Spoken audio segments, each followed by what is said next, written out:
Morning बच्चों। हम लोगों ने इसके पहले वाले क्लास में बायोलॉजिकल क्लासिफिकेशन का डिस्कशन हम लोग कर रहे हैं अभी फिलहाल, और इसके पहले वाले क्लास तक हम लोगों ने फंगी के सारे जो क्लासिफिकेशन है वो हम लोगों ने पढ़ लिए। सारे जो उसके ग्रुप्स जितने हमको पढ़ने थे, 4 ग्रुप्स पढ़ने थे, phycomycetes, ascomycetes, basidiomycetes and Deuteromycetes, वो हमने फिनिश कर लिया है। तो अभी इस चैप्टर का जो मेजर पोर्शन था, उस मेजर पोर्शन में हमको पढ़ना था मोनेरा, और उसमें पढ़ना था प्रोटिस्टा, फिर पढ़ना था फंगी। तो हमने ये तीनों चीजें वहां पे फिनिश कर लिया है। अभी हमको जो पढ़ना है, देखो जैसे विटेकर ने, आर.एच. विटेकर ने 5 किंगडम क्लासिफिकेशन की बात की थी। उसमें उन्होंने बताया था कि एक एनिमल जो एक होगा मोनेरा, दूसरा होगा प्रोटिस्टा, तीसरा फंगी, चौथा प्लांटी और पांचवा क्या होगा, एनिमेलिया। तो ये 5 किंगडम हमको पढ़ने थे इसमें पूरे के पूरे बायोलॉजिकल क्लासिफिकेशन के अंदर, जिसमें इस पर्टिकुलर चैप्टर में हमने फंगी पढ़ा, इस पर्टिकुलर चैप्टर में हमने प्रोटिस्टा पढ़ा, इस पर्टिकुलर चैप्टर में हमने क्या पढ़ा, मोनेरा पढ़ा। अभी यहाँ पे हमको चूंकि जो किंगडम प्लांटी और किंगडम एनिमालिया है, वो दोनों के दोनों किंगडम हमको अपने सब्सिक्वेंट चैप्टर में, यानी कि चैप्टर 3 में और चैप्टर 4 में, चैप्टर 3 में हम पढ़ेंगे किंगडम प्लांट, पूरा डिटेल, पूरा एक चैप्टर उस पर पढ़ेंगे, और फिर हम लोग चैप्टर 4 में पढ़ेंगे एनिमल किंगडम, यानी कि पूरा डिटेल में एनिमल किंगडम पढ़ेंगे, पूरा एक चैप्टर उस पर पढ़ेंगे। तो इसलिए उस एनिमल किंगडम और प्लांट किंगडम का यहाँ पे हम लोग कोई डिस्कशन करने बिल्कुल नहीं जा रहे हैं, ठीक है। वो हम लोग वहीं पे पढ़ेंगे, ताकि वो सारी चीज़, क्योंकि अब यहाँ पे दोबारा पढ़ना फिर वहाँ पे जाके पढ़ना, तो उसका कोई मतलब नहीं है। सारी की सारी चीज़ें वहाँ पे डिटेल में हम लोग पढ़ेंगे। तीसरी चीज कि हमें यहाँ पे प्लांट किंगडम से 2 बातें याद रखनी है, कुछ 2 बातें जो आगे के क्लासेस के डिस्कशन में हो सकता है लेफ्ट आउट रह जाए। अगर डिस्कशन आया तो मैं बता दूंगा, लेकिन वो एक्सेप्शन है। तो एक्सेप्शन है, तो एक्सेप्शन का डिस्कशन जनरली हम बहुत बार हमसे छूट जाता है, मतलब कि टीचर से छूट जाता है। तो ये यहाँ पे हम लोग उसको नोट पॉइंट में लिख लेंगे। नोट पॉइंट में क्या लिख लेंगे, नोट पॉइंट में क्या क्या लिख लेंगे। देखो जनरली हमने जब प्लांट किंगडम का क्लासिफिकेशन किया था, तो वहां पे हमने देखा था कि प्लांट किंगडम जो थे वो क्या थे, ऑटोट्रॉपिक थे। क्या थे वो, ऑटोट्रॉपिक। क्यों थे, क्योंकि उनके अंदर क्या होता था, क्लोरोफिल होता था। क्या होता था, क्लोरोफिल। इसलिए वो अपना फूड खुद प्रिपेयर करते थे, तो इसलिए उनको हमने क्या कहा था, प्लांट। क्या कहा था उनको, प्लांट। ठीक है, प्लांट किंगडम की मैं बात कर रहा हूं, प्लांट किंगडम से रिलेटेड नोट पॉइंट है। लेकिन ये देखा गया है कि कुछ जो प्लांट्स हैं, वो प्लांट्स के अंदर ऑटोट्रॉपिक नेचर सेकेंडरी हो जाता है, या ऑटोट्रॉपिक नेचर हो सकता है एब्सेंट हो। ठीक है, तो ऐसे वो हैं प्लांट, उनमें जनरली और सारे कैरेक्टर प्लांट वाले हैं, लेकिन बस ऑटोट्रॉपिक नेचर उनका थोड़ा सा डेविएट हो जाता है। तो ऐसे प्लांट को हम एक्सेप्शन के तौर पे यहाँ पे लिख देंगे, उनका नाम सिर्फ जानेंगे, और फिर उनको हम आगे सब्सिक्वेंटली जब हम उसको अगले चैप्टर में पढ़ेंगे तो वहाँ पे हम लोग उनका डिटेल में डिस्कशन करेंगे। तो यहाँ पे जो animals, most of the plant जो हैं वो क्या है, ऑटोट्रॉपिक है। लेकिन कुछ हेट्रोट्रॉपिक प्लांट कौन से हैं, हेट्रोट्रॉपिक प्लांट, इनका नाम याद रखना, प्लांट। हेट्रोट्रॉपिक प्लांट कौन कौन से हैं, वो प्लांट्स हैं, एक आता है विनस फ्लाई ट्रैप, एक होता है विनस फ्लाई ट्रैप, और दूसरा होता है ब्लैडर वार्ट। दूसरा क्या होता है, ब्लैडर वार्ट। ये दोनों नाम आप याद रखोगे, विनस फ्लाई ट्रैप या ब्लैडर वार्ट। ये दोनों जो प्लांट्स हैं, ये हैं दोनों क्या, ये दोनों हैं प्लांट्स। ये दोनों क्या हैं, प्लांट। और ये कैसे प्लांट्स हैं, इंसेक्टिवोरस प्लांट। ये कौन से प्लांट हैं, इंसेक्टिवोरस प्लांट, यानी कि ये इनका जो फूड का, इनका जो न्यूट्रिशन होता है वो किससे मिलता है, इनको इंसेक्ट्स को। जैसे क्या क्या कैसे होता है, ऐसे मान लो इनका वहाँ पे ये इनके लीफ से ऐसे एक स्ट्रक्चर बना होगा, जैसे इस लीफ पे आके कोई इंसेक्ट बैठेगा, इनके अंदर एक इंफॉर्मेशन जाएगा, ये सेंस करेंगे, तुरंत क्या करेंगे, उसको क्लोज कर लेंगे, और उस इंसेक्ट को उस पर्टिकुलर ट्रैप के अंदर ही उसको फंसा के और वहां से उसके न्यूट्रिएंट ले लेंगे, उसको किल करके। ठीक है, तो ये हो गए इंसेक्टिवोरस प्लांट। कुछ और प्लांट है जिनको हम पैरासाइट प्लांट भी कह सकते हैं। पैरासाइट प्लांट, पैरासाइट क्या, पैरासिटिक मोड ऑफ न्यूट्रिशन क्या है, एक हेट्रोट्रॉपिक मोड ऑफ न्यूट्रिशन है। तो पैरासाइटिक प्लांट कौन सा है, एक प्लांट होता है जिसको हम कहते हैं कसकटा। उस प्लांट को क्या कहते हैं, कसकटा, वो कसकटा प्लांट जो होता है वो कैसा होता है, पैरासाइट, ये अदर प्लांट के ऊपर या अदर एनिमल्स के ऊपर प्रेजेंट होता है। और इस कसकटा प्लांट में जो न्यूट्रिशन होता है ये दूसरे लिविंग ऑर्गेनिज्म से लेते हैं। तो ये दोनों मोड ऑफ न्यूट्रिशन क्या हो गए, हेटेरोट्रॉपिक। बाकी इनके अलावा जितने भी प्लांट्स होते हैं वो सारे के सारे प्लांट किस तरह के न्यूट्रिएंट किस तरह का न्यूट्रिशन करते हैं, ऑटोट्रॉपिक मोड ऑफ न्यूट्रिशन। तो ये दो बातें आपको प्लांट किंगडम से आपको यहाँ पे याद रखनी है कि जो इंसेक्टिवोरस प्लांट हैं वो कौन कौन से हैं और पैरासाइटिक प्लांट कौन सा है। इसको नोट करिए, फिर हम लोग आगे डिस्कशन करें।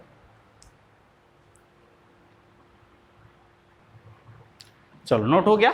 चलो यहाँ पे कुछ चीजें और हमको डिस्कशन करना है। यहाँ पे 5 किंगडम तो मान लो हमने पढ़ ली, जिनमें 2 किंगडम हमने आगे के लिए टाल रखा है, उधार ही है आपका मेरे ऊपर। ये 2 किंगडम जो हम लोग इसके आगे के जो चैप्टर्स जब पढ़ेंगे, चैप्टर 3 जिसमें प्लांट किंगडम पढ़ेंगे और चैप्टर 4 जिसके अंदर हम लोग एनिमल किंगडम पढ़ेंगे, तो इसके बारे में डिटेल में पढ़ेंगे।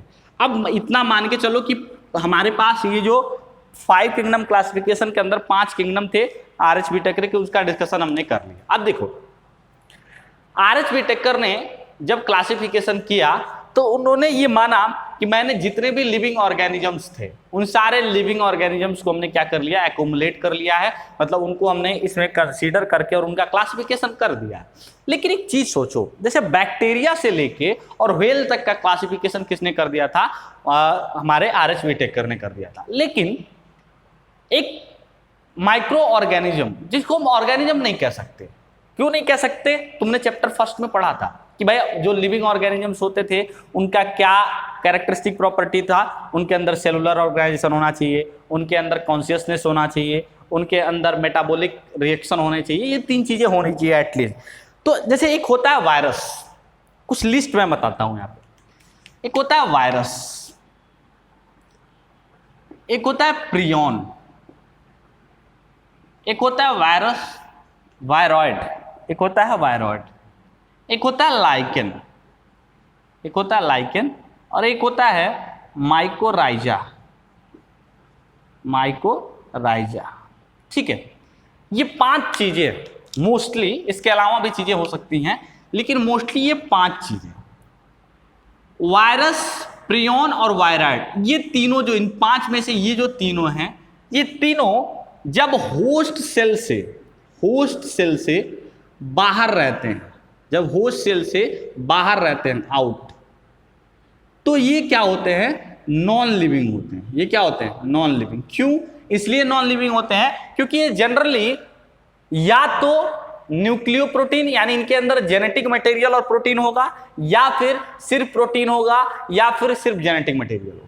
लेकिन एक सेल के लिए, एक लिविंग ऑर्गेनिज्म की बॉडी के लिए 3 चीजें तुमने स्टार्टिंग में पढ़ी होंगी, बहुत जरूरी होती हैं, साइटोप्लाज्म, सेल मेम्ब्रेन और जेनेटिक मटेरियल। इनके पास सिर्फ जेनेटिक मटेरियल या जेनेटिक मटेरियल प्लस प्रोटीन है, लेकिन इनके पास साइटोप्लाज्म नहीं है, इनके पास सेल मेम्ब्रेन नहीं है, इनके पास वहां पे न्यूक्लियस नहीं है। तो ये तीनों सेल तो बना नहीं पा रहे हैं। जब सेल नहीं बना पाएंगे तो किसी सेल के अंदर जब घुसेंगे तब जाके इनके पास सेल होगा, और उस टाइम पे वो क्या होंगे, लिविंग होंगे। और अगर ये किसी सेल से बाहर हैं तो इनके पास सेलुलर ऑर्गेनाइजेशन नहीं है, इसलिए ये क्या है, नॉन लिविंग है। क्लियर, ये चीजें मैंने स्टार्टिंग में तुम्हें बता रखी थी। तो ये तीनों को उन्होंने कंसीडर ही नहीं किया क्लासिफिकेशन के टाइम पे। क्यों नहीं किया, क्योंकि वो इनको मानते ही नहीं थे कि ये लिविंग है। बात समझ में आ गई। दूसरा, ये जो लाइकेन है और माइकोराइजा है, इस लाइकेन और माइकोराइजा के अंदर एक प्लांट कंपोनेंट होता है और एक इनके अंदर फंगी कंपोनेंट होता है। मतलब ये लाइकेन जब बना होगा तो इसमें एक प्लांट और एक फंगी होगा।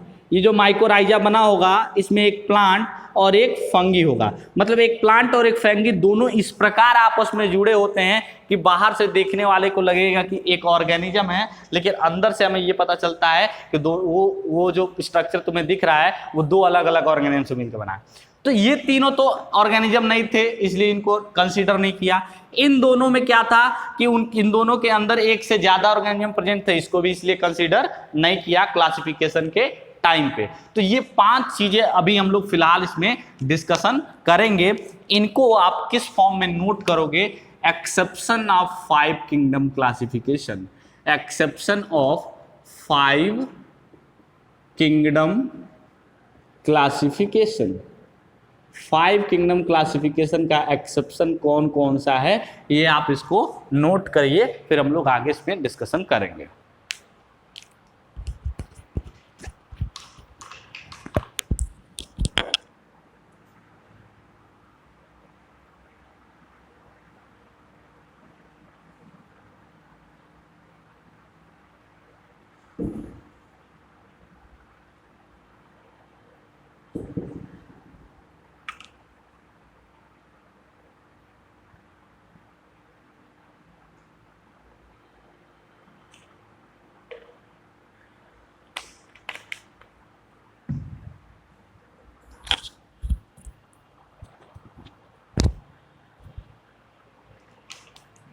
हो गया नोट? चलो, तो अगर कभी आपसे किसी ने कहा कि 3 एक्सेप्शन बता दो, 4 एक्सेप्शन बता दो, 5 एक्सेप्शन बना दो 5 किंगडम क्लासिफिकेशन का, तो बता लोगे, कोई दिक्कत तो नहीं होगी। तो ये कभी कभी क्वेश्चन ऐसे पूछ लिए जाते हैं, ठीक है। अब एक एक एक्सेप्शन को हम लोग यहाँ पे डिटेल में डिस्कशन करेंगे।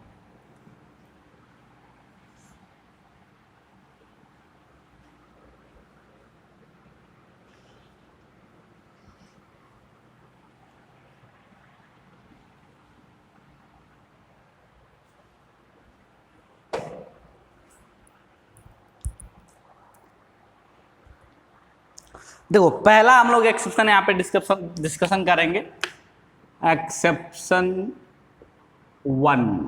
और एक्सेप्शन 1 में हमको क्या डिस्कस करना है? वायरस। क्या डिस्कस करना है? वायरस। ठीक है, ध्यान से समझना एक एक चीजें यहाँ पे।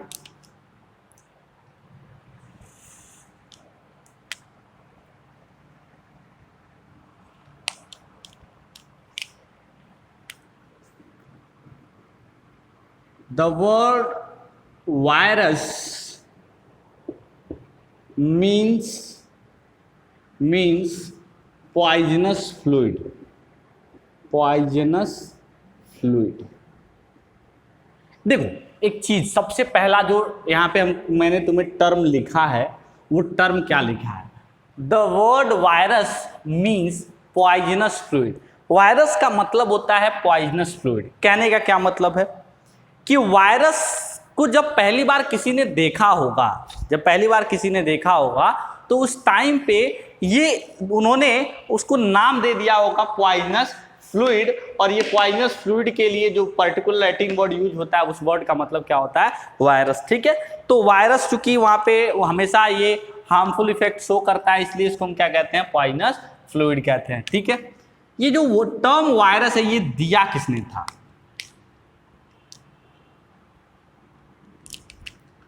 The term virus was given by एक साइंटिस्ट है जिनका नाम तुम बार बार सुनोगे, जिनका नाम है लुईस पास्चर। क्या नाम है उनका? Lewis pasture. तो लुईस पास्चर साहब ने सबसे पहले जो टर्म दिया था, वो टर्म पर्टिकुलर एक्सेप्शंस के लिए क्या दिया था? वायरस। उन्होंने एक एक्सेप्शन या वहाँ पे किसी एक पर्टिकुलर वहाँ पे डिजीज कॉजिंग एजेंट के बारे में पढ़ा था, किसी ने उसको डिस्कवर किया था, और उस पर्टिकुलर डिजीज कॉजिंग एजेंट को उन्होंने क्या नाम दे दिया? वायरस नाम दे दिया। ठीक है, बात समझ में आ गई?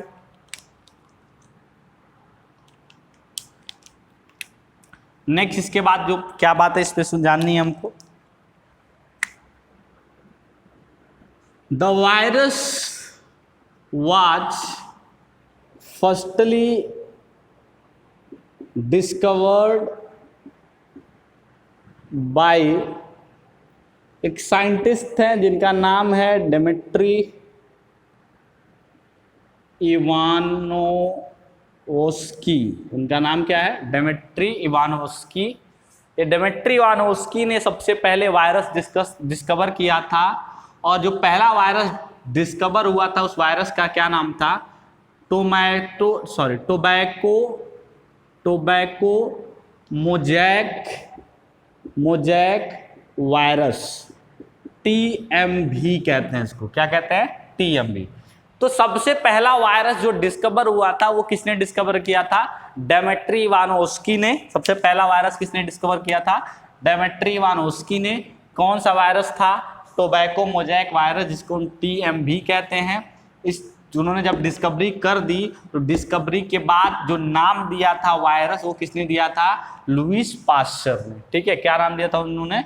वायरस नाम दिया था। ठीक है, अब देखो एक और साइंटिस्ट हैं जिनका नाम है MW स्टैनली। उनका नाम क्या है? MW Stanley.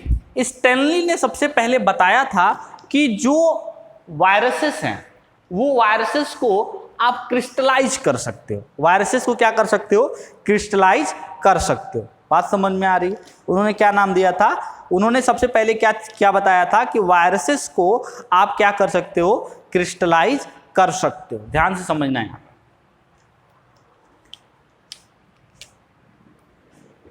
Stanley was first to crystallize the virus.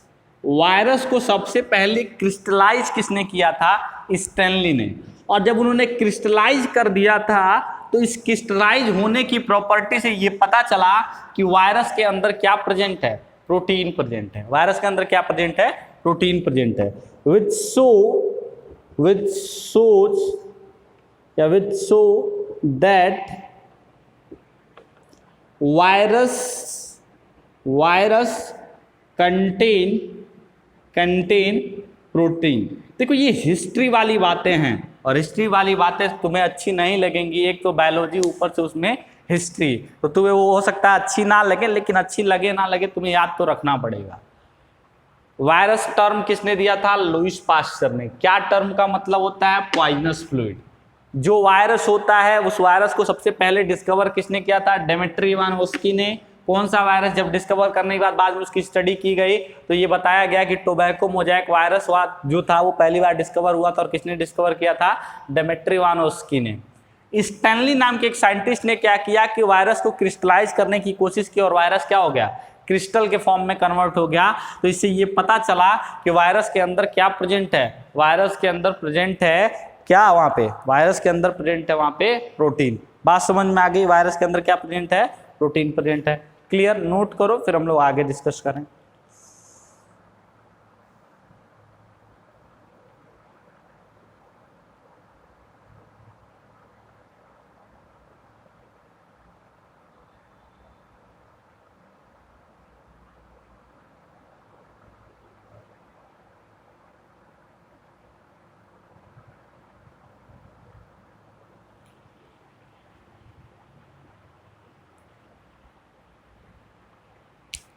ठीक है, नेक्स्ट चलो एक और साइंटिस्ट के बारे में आप पढ़ते हैं। एक और जो साइंटिस्ट है उनका नाम है MW वाइजरनिक। एक और साइंटिस्ट है उनका नाम है MW वाइजरनिक।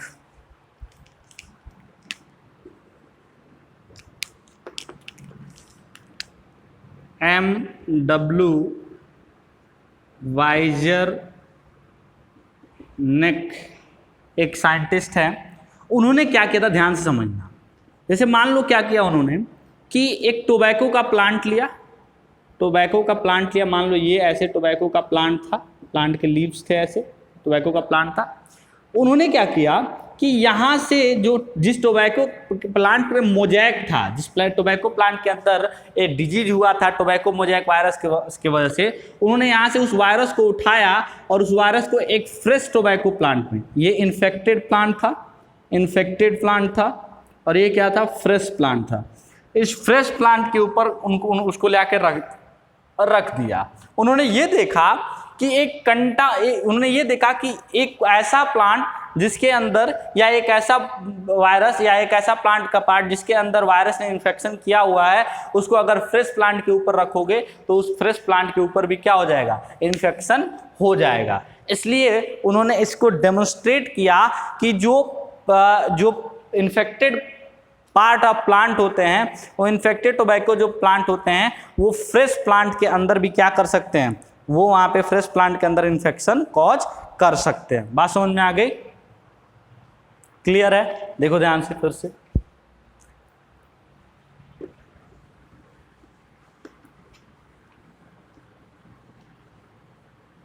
देखो ये बातें जो मैं यहाँ पे लिख रहा हूँ, ये बातें इसलिए लिख रहा हूँ क्योंकि इस पे बेस्ड क्वेश्चन बहुत बार नीट एग्जाम में पूछा गया है।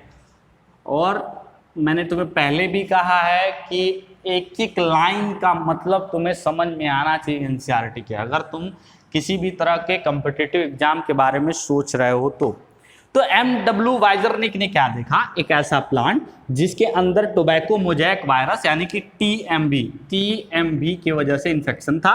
उन्होंने उस इन्फेक्टेड पार्ट को हेल्दी प्लांट के पास रखा, वो हेल्दी प्लांट में भी इन्फेक्शन हो गया। तो उन्होंने ये कहा कि एक इन्फेक्टेड टोबैको मोजैक वायरस, एक तो इन्फेक्टेड टोबैको मोजैक, तो एक इन्फेक्टेड टोबैको प्लांट जिसके अंदर टीएमबी का इन्फेक्शन है, वो हेल्दी प्लांट के अंदर भी क्या कर सकता है, इन्फेक्शन कॉज कर सकता है। बात समझ में आ गई? तो यहां पे एक लाइन लिखेंगे, MW वाइजरनिक demonstrated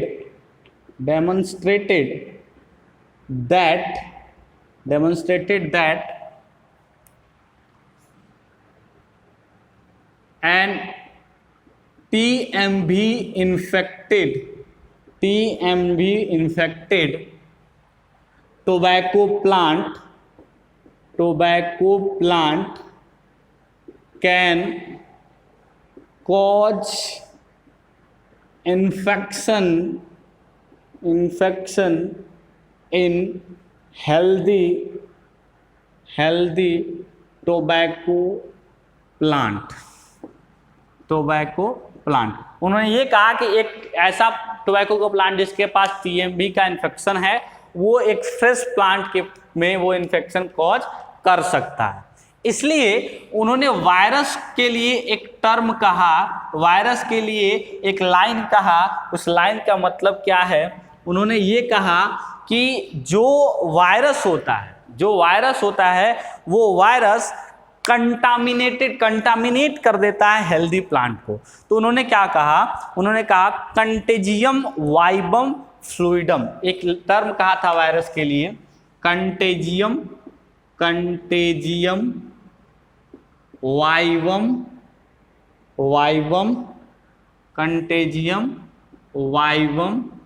फ्लूइडम। उन्होंने ये एक लाइन कहा था। इस लाइन का मतलब ये है कि जो वायरस होता है वो वायरस इन्फेक्शन कॉज करता है एक अफेक्टेड प्लांट से एक अनअफेक्टेड प्लांट के अंदर। बात समझ में आ गई? क्लियर है? तो देखो ये पॉइंट बहुत इंपॉर्टेंट है, ये एक एक ऑब्जर्वेशन इसलिए इंपॉर्टेंट है, इसे उन्होंने ये पूछ लिया कि जो वायरस होते हैं वो इन्फेक्शियस डिजीज कॉज करते हैं। पहली बार किसने बताया था?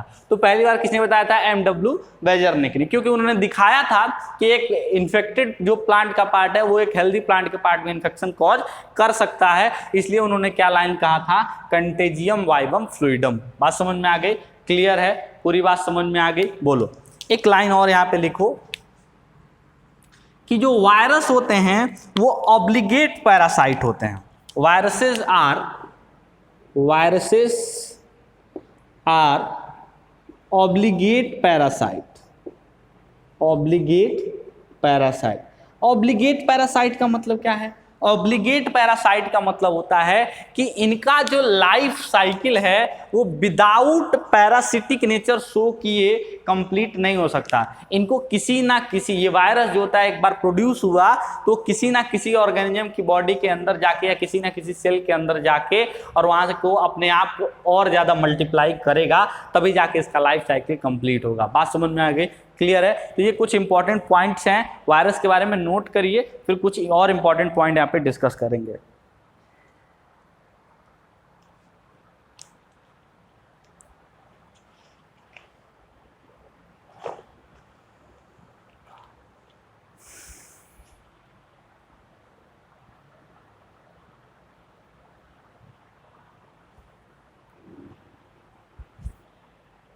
चलिए, नोट कर लिया। चलो अब यहाँ पे वायरस का स्ट्रक्चर देखते हैं, स्ट्रक्चर ऑफ वायरस।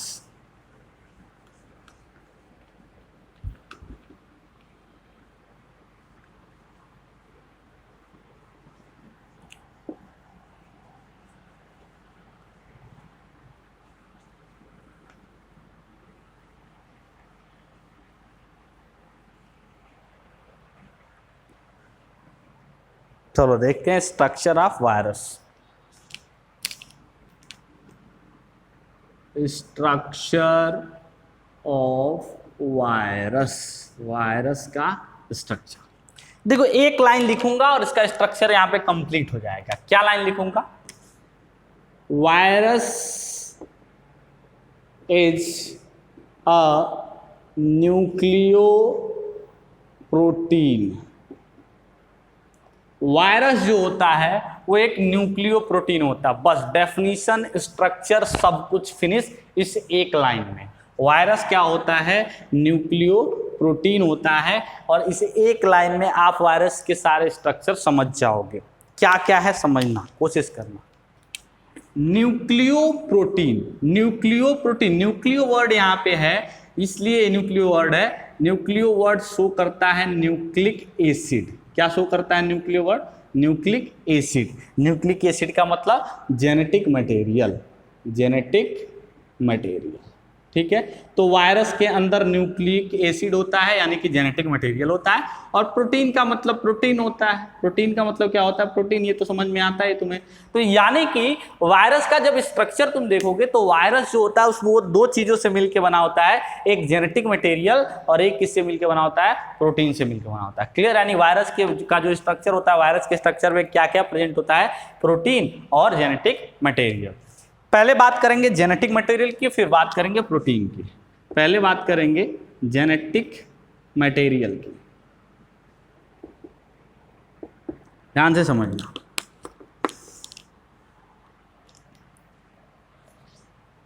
देखो जो वायरस होते हैं उनको हम दो कैटेगरी में डिवाइड करते हैं। एक ऐसे जो प्लांट के अंदर इन्फेक्शन कॉज करते हैं और एक ऐसे जो एनिमल्स के अंदर इन्फेक्शन कॉज करते हैं। बात समझ में आ गई? भाई जो वायरस है उनको होस्ट की जरूरत है। और होस्ट कौन कौन सा हो सकता है? होस्ट या तो हो सकता है प्लांट या फिर क्या हो सकता है? एनिमल। क्लियर है? तो जो भी वायरस प्लांट को इन्फेक्ट करता है उस वायरस का जो जेनेटिक मटेरियल होता है मोस्ट ऑफ द केसेस में वो होता है सिंगल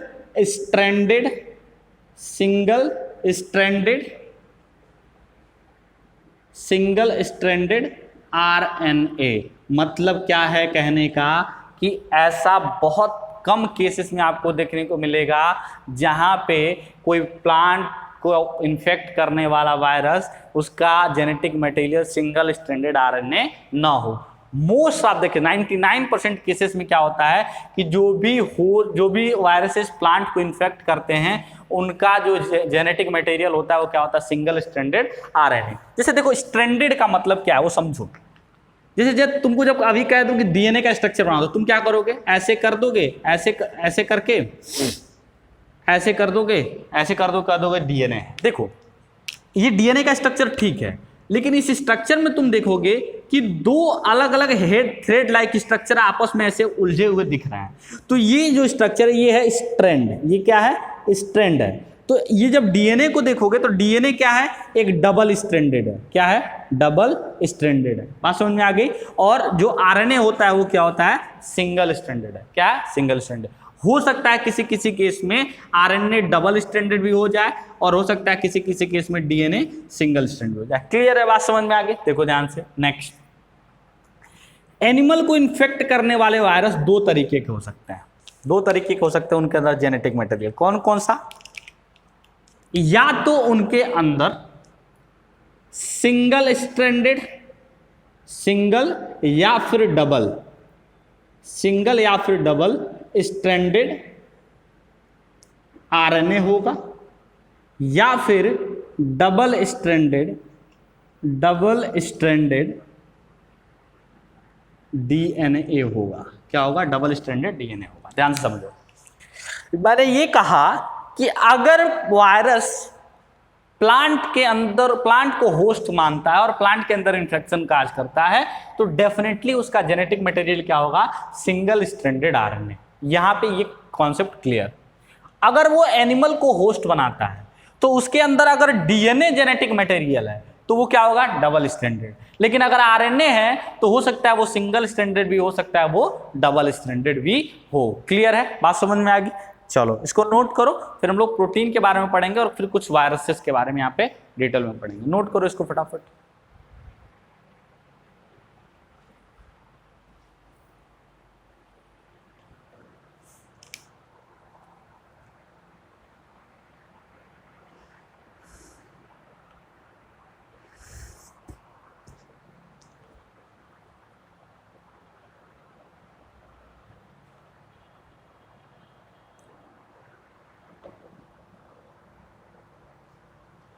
हो गया, चलो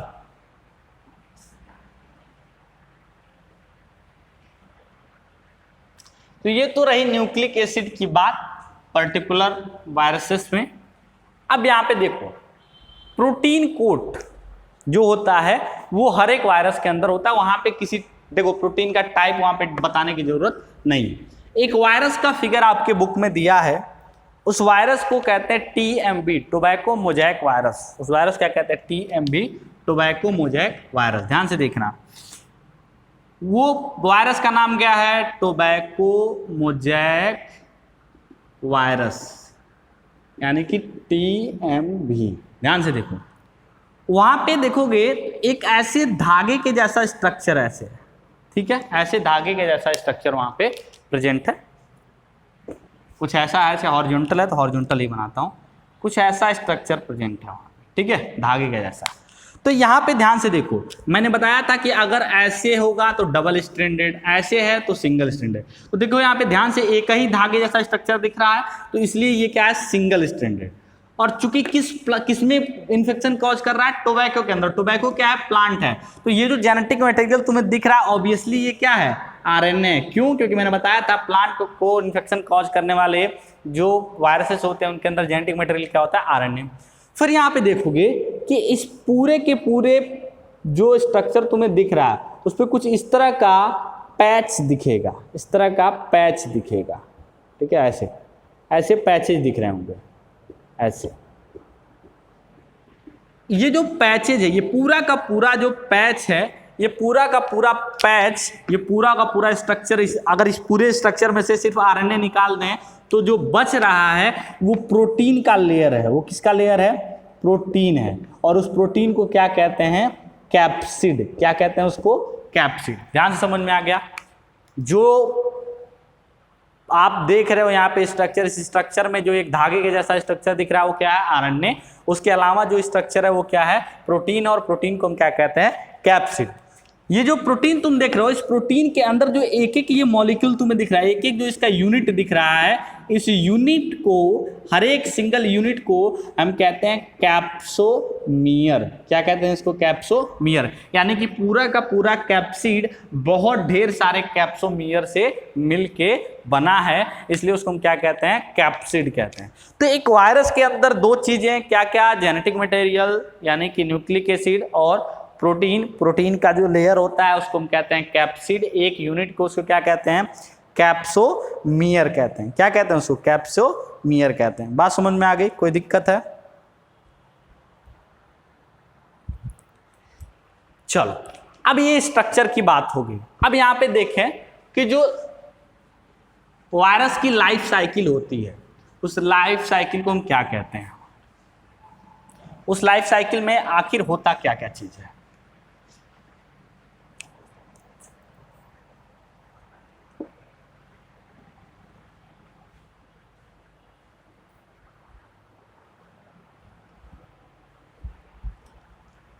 चलो ध्यान से देखना,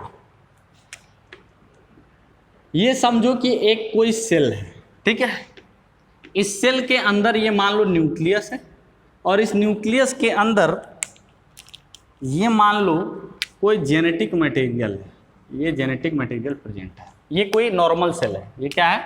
होस्ट सेल मान लो, जहाँ पे वायरस जाके अपना लाइफ साइकिल कंप्लीट करेगा।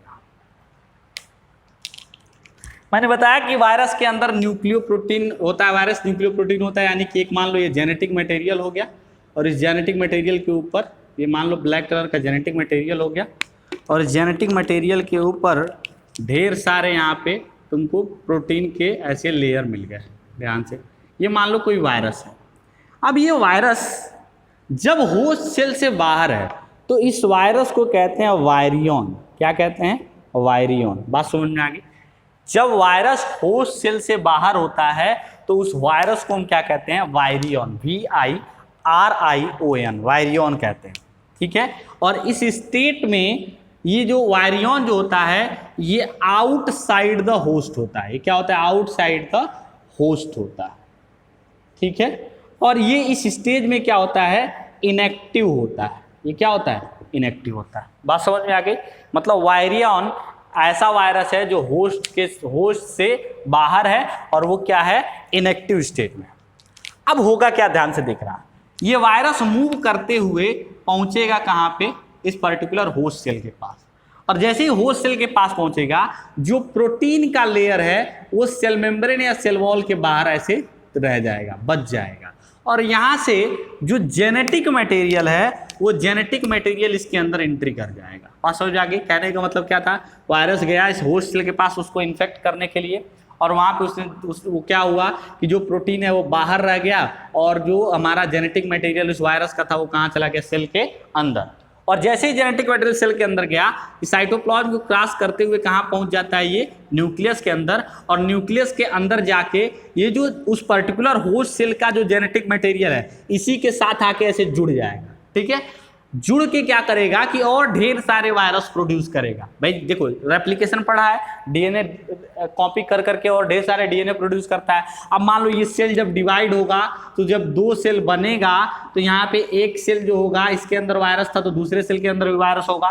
तो यहाँ से एक वायरस, अब कितना वायरस बन चुका है? 3, 2 वायरस बन चुका है। फिर ये डिवाइड होगा 4 वायरस, फिर डिवाइड होगा 8 वायरस। तो ऐसे उसका डिवीजन होता है। सिंपली क्या होता है कि जो वायरस होता है वो जाता है उसका जेनेटिक मटेरियल होस्ट सेल के अंदर जाके उसके जेनेटिक मटेरियल के अंदर क्या हो जाता है? जुड़ जाता है और उसके पूरे सिस्टम को अपने कंट्रोल में ले लेता है। और फिर यहाँ पे वायरस किसकी तरह एक्ट करने लगता है? एक लिविंग ऑर्गेनिज्म की तरह, और अपने आप को डिवाइड करके अपना नंबर क्या करता है? बढ़ाता रहता है। अब यहाँ पे ध्यान से देखना, क्वेश्चन आया था कि which part of virus is infectious? Virus का कौन सा पार्ट इन्फेक्शियस होता है? तो मैंने बताया वायरस के अंदर 2 पार्ट कौन कौन सा? प्रोटीन और genetic material.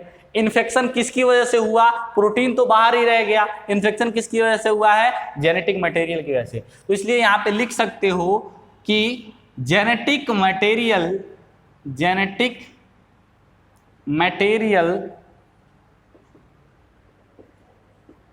Of virus is infectious.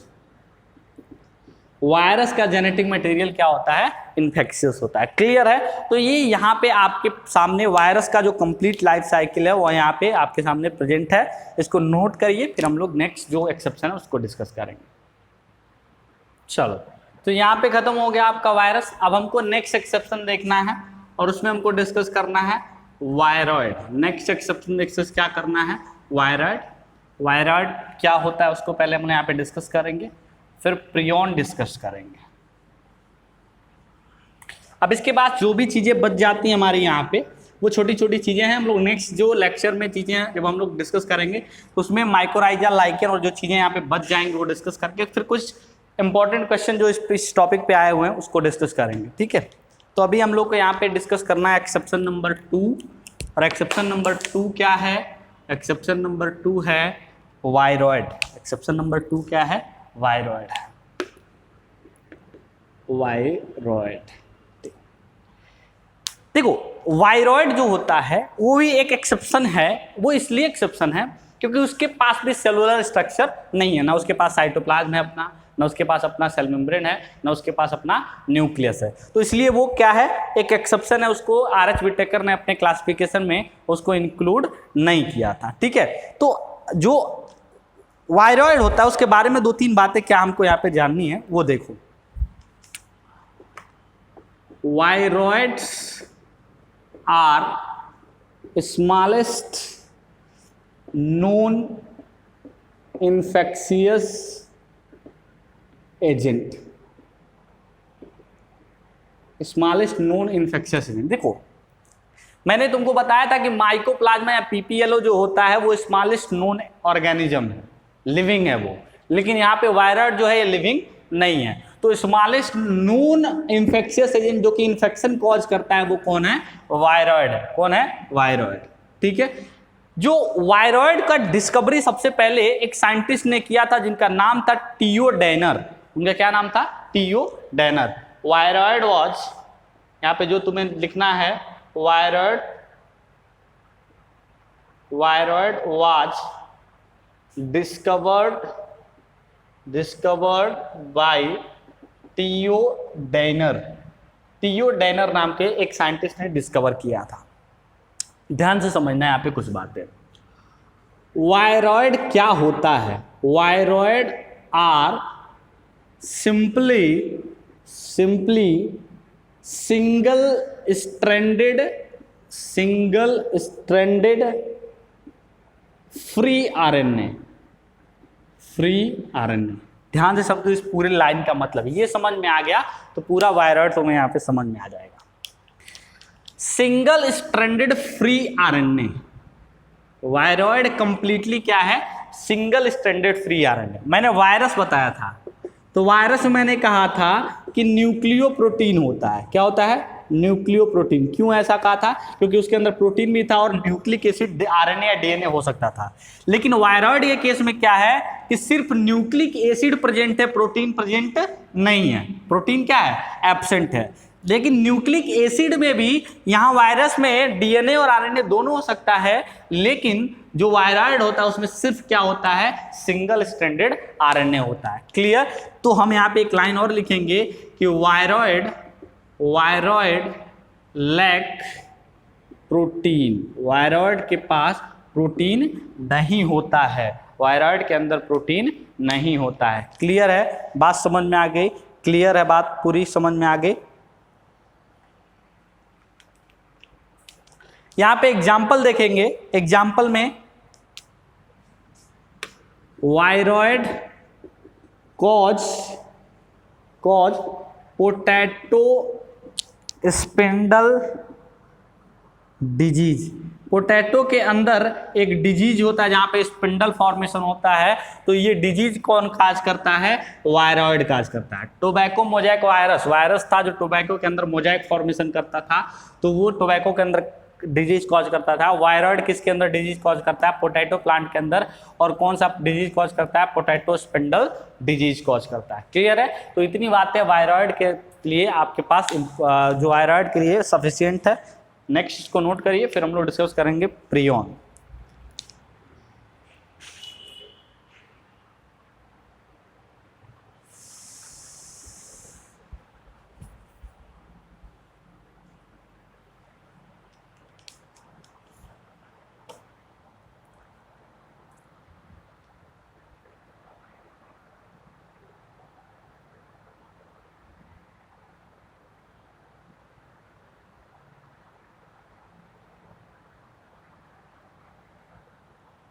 हो गया? चलो नेक्स्ट हम लोग यहाँ पे डिस्कस करेंगे एक्सेप्शन नंबर 3। और एक्सेप्शन नंबर 3 क्या है? प्रियॉन है। एक्सेप्शन नंबर 3 क्या है? प्रियॉन है।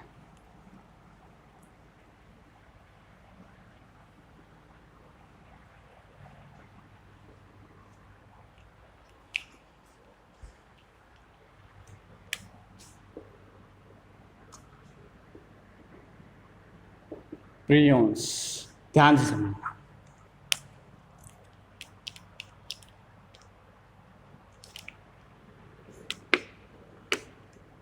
They are infectious protein. Prions क्या होते हैं? प्रियॉन्स जो होते हैं वो इन्फेक्शियस प्रोटीन होते हैं। प्रियॉन्स क्या होते हैं? इन्फेक्शियस प्रोटीन होते हैं which are abnormally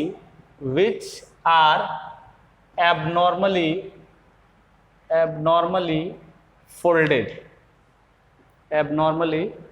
ध्यान से समझना।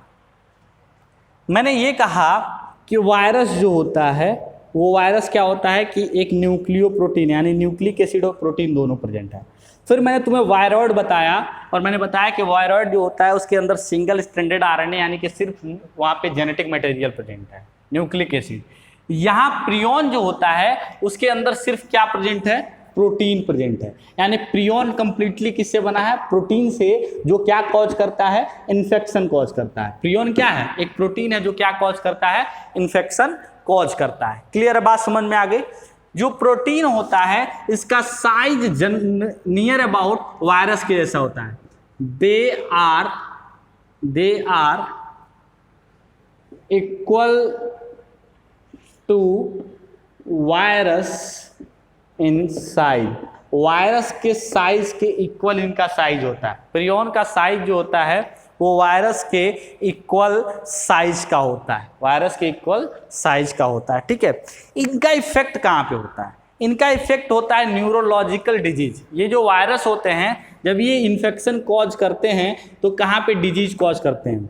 They affect the nervous system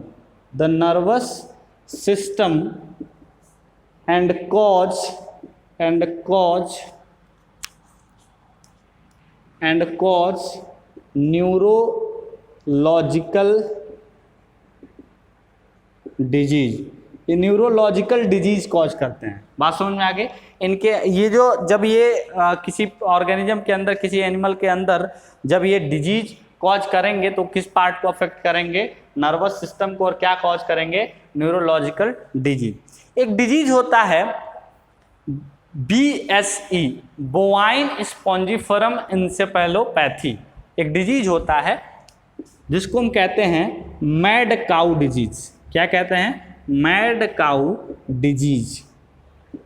इसको हम कहते हैं BSE। फुल फॉर्म क्या है? बोवाइन स्पॉन्जिफरम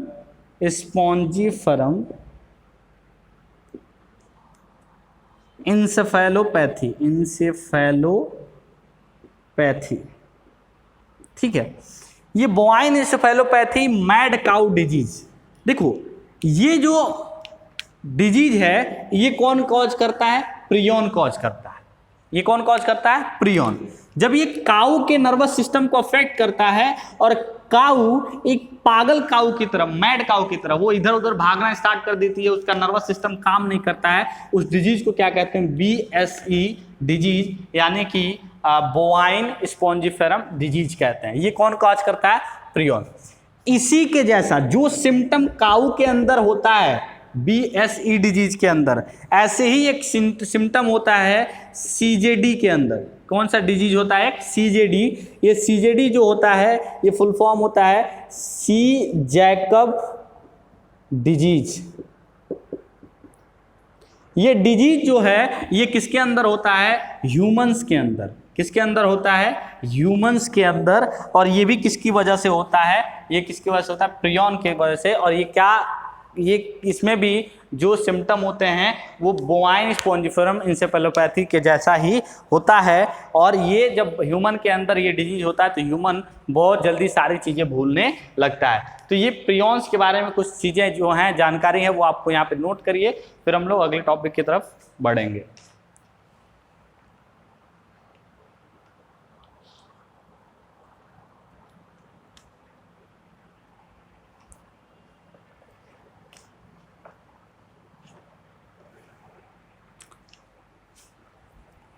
हो गया प्रियोन। चलो नेक्स्ट यहाँ पे हम लोग देखेंगे, यहाँ पे जो इंपॉर्टेंट है हमारे लिए एक्सेप्शन, वो है लाइकेन।